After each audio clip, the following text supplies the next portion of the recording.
उनके स्वास्थ्य का परीक्षण करके उनके सारे आंकड़े उस पर लिखे जाएंगे और प्रति वर्ष और इसके आधार पर पूरे बिहार में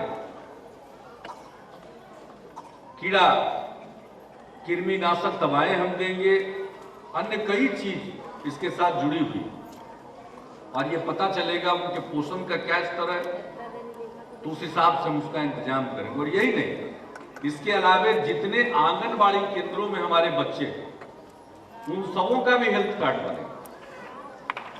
और अभी हम विश्वास यात्रा पर थे, पिछले साल अप्रैल के अंतिम सप्ताह से शुरू किया था, मई और जून तक हम थे। उस प्रचंड गर्मी में जब घूम रहे थे तो हमने अनेक आंगनबाड़ी केंद्रों को देखा और हमने देखा कि तरीका तो अच्छा है पढ़ाने का, लेकिन समस्या ये थी कि बच्चों को देखा कि फटे चिटे कपड़ों में है, गंदे कपड़ों में है। तो उसी समय हमने तय किया था कि आंगनबाड़ी केंद्र में भी जो बच्चे जाएंगे उनको भी कपड़ा सिलाने के लिए हम पैसा देंगे, और वो स्कीम हम लोगों ने लागू कर दी, सबको मिलता है हेल्थ कार्ड को। तब सही मायने में हम जान पाएंगे पोषण की स्थिति को। तो विकास का पैमाना ये सब होना चाहिए। कुपोषण के शिकार कितने बच्चे हैं, एनीमिया के शिकार कितनी महिलाएं हैं, बच्चे कितने स्कूल से बाहर हैं। 2005 में जब हम आए थे तो 12.5% बच्चे स्कूलों के बाहर थे, अब वो संख्या घटकर 3% हो गई। तो ये है ग्रोथ का पैमाना, ये सब होना चाहिए। हमारे यहाँ प्राथमिक स्वास्थ्य केंद्र में पहले मुश्किल से एक महीने में औसतन 39 मरीज जाते थे, यानी प्रतिदिन 1 या 2। अब उसमें जाते हैं औसतन प्रति महीने 5000 मरीज, प्रतिदिन 150 से ज्यादा मरीज आज प्राथमिक स्वास्थ्य केंद्रों में जा रहे हैं। वहां डॉक्टर हैं, वहां मुफ्त में दवा मिलती, लोग जा रहे हैं। इंस्टीट्यूशनल डिलीवरी हमारे यहाँ बहुत कम था, अब वो आगे बढ़ चुका है। तो ये जो इंडिकेटर्स हैं, सूचकांक हैं, मानव विकास के, ह्यूमन डेवलपमेंट के जो इंडिकेटर्स हैं, उस पर हम कहां खड़े हैं, वो विकास का पैमाना होगा। और हम लोगों का बिहार में विकास का जो मॉडल है वो है न्याय के साथ विकास का। जब तक इंसान का विकास नहीं हुआ, उस विकास का कोई मतलब नहीं। 150 फैक्ट्रियां लग जाएंगी, कल कारखाने लग जाएंगे, वो विकास का पैमाना नहीं। वो भी लगना चाहिए, लेकिन सिर्फ उसी के लगने से विकास हो गया ऐसा नहीं माना जाना चाहिए। तो अब तो बिहार में एक तरफ अगर सड़कें बन रही है, पुलों का निर्माण हो रहा है, बिजली पर ध्यान दे रहे हैं, तो दूसरी तरफ मानव विकास पर भी हमारा ध्यान है, और तीसरी तरफ प्रशासन को पारदर्शी बनाने के लिए भ्रष्टाचार पर जोरदार हमला। अब हमारी सरकार की नीति है भ्रष्टाचार के खिलाफ जीरो टॉलरेंस। हम बर्दाश्त ही नहीं कर सकते, कतई नहीं। मंत्रिमंडल के लोगों ने संपत्ति का विवरण दे दिया। अब हमारे क्लास 1 यानी वर्ग क, ख और ग यानी क्लर्क, किरानी तक लोग और दरोगा जी और सब लोग अपनी संपत्ति का विवरण देंगे, राज्य सरकार के वेबसाइट पर उसको डालेंगे, और प्रत्येक वर्ष उनको देना।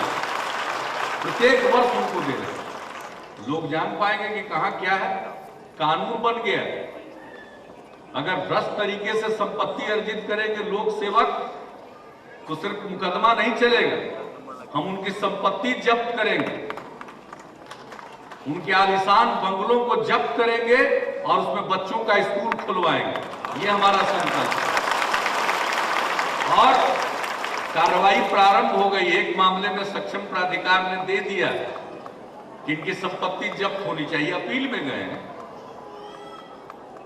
हम उस दिन का बेसब्री से इंतजार कर रहे हैं जिसमें किसी भ्रष्ट लोक सेवक का मकान जब्त होगा और उसमें स्कूल का बोर्ड ही सिर्फ नहीं टंगेगा, बल्कि बच्चे उसमें खेलते कूदते पढ़ाई करेंगे। जरा यूके सिन्हा साहब याद करिए उसका विजुअल, कितना शौक से लोग बनाया होगा और तरह तरह का कीमती टाइल्स लगाया होगा, और उस पर बच्चे लोग उधम करेंगे। तो बिहार से ये भी शुरुआत होगी।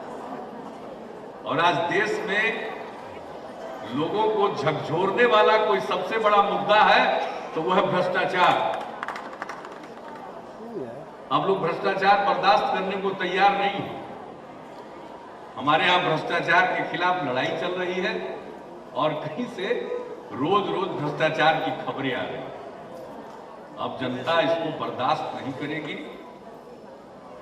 प्रशासन को पारदर्शी होना होगा। तो हम लोग तो विकास का यही मॉडल है हम लोगों का, इसी के आधार पर चल रहे हैं और उसमें हमारा ये महत्वपूर्ण काम है।